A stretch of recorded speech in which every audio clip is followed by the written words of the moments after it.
At first reading, we need some maybe background information about Saul and David. Saul was the first king of Israel. Before him, Israel had judges, and Samuel was the prophet. They had prophets, and through the prophets, Samuel appointed his children as the judges of the different tribes of Israel. So if somebody had a conflict, a problem, they go to the judges. But the judges were not being just and fair, so the people complained to Samuel, the prophet, and said, we need a king just like all those other nations around us. We're done with judges. So God led Samuel, the prophet, to Saul and told him, this is going to be the king of the Israelites. So Samuel anointed Saul with oil and proclaimed him to be the king. And Saul started well. He did what God was telling him through the prophet. He followed the law. He obeyed God's commandments. He was doing God's will. But the more he grew to be successful and powerful and rich, he began more and more to turn away from God and do his own will.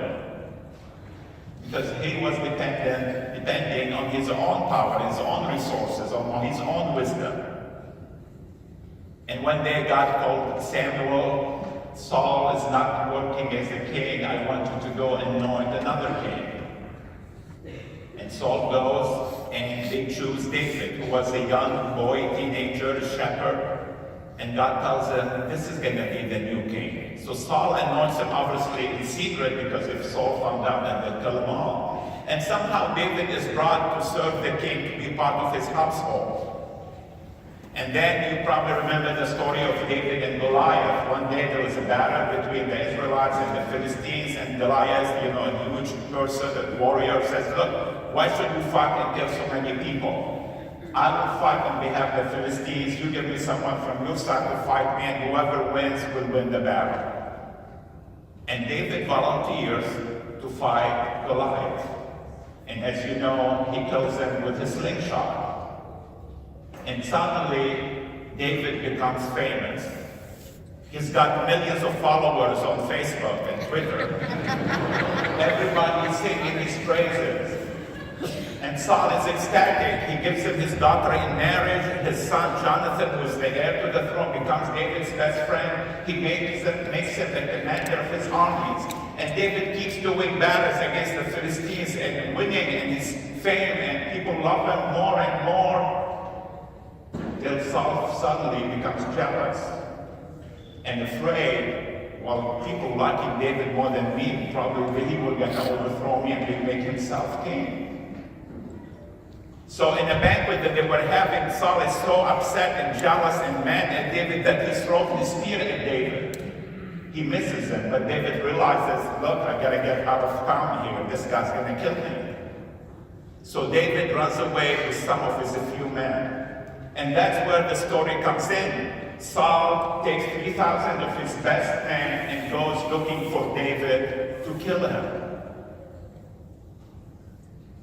And David gets this opportunity to kill Saul, but he does not.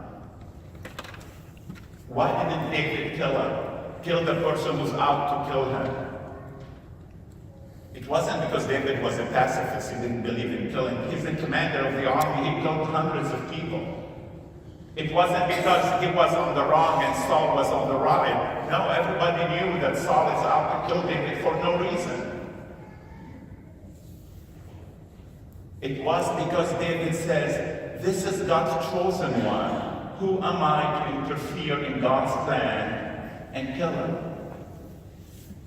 He knew he was anointed and chosen by God to be the next king. But he realized that's up to God to determine when that will happen. It's not up to him to take things in his own hands and kill, Saul and suddenly, well, God wanted me to be a king, so now I'm king. He stood back and waited till God revealed his plan. He wasn't doing his will, but he realized he has to do God's will. Because God brought him to where he is. Now I want to take that story and the gospel that we've heard and apply it to the sexual abuse crisis in the church. that we've been struggling through, especially the last few months. And it's back on the news, and this week, as you know, the Pope has this conference for all the presidents of bishops throughout the world. And let me make something clear from the beginning. Sexual abuse of children is a crime. It's a mortal sin. It should not be tolerated even if we have one child being abused by a priest. Bishops too are responsible for covering those crimes. Yes, we need renewal, we need reform, we need to make sure that this will not continue or happen ever again. I think everybody agrees on these points. Well, I don't think we agree as a Catholic family. I'm not talking to people who are not Catholic or outside the church, but as a Catholic family, is how we're going to get there. There's many voices within the Catholic family that's calling for blood, the blood of the bishops. They need to be punished, they need to be thrown out, the Pope should get rid of them. Is that really the way that's consistent with the gospel we heard today?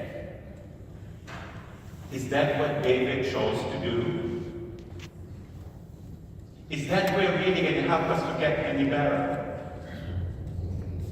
Those priests and bishops did not abuse children or cover up those crimes because they were living the gospel.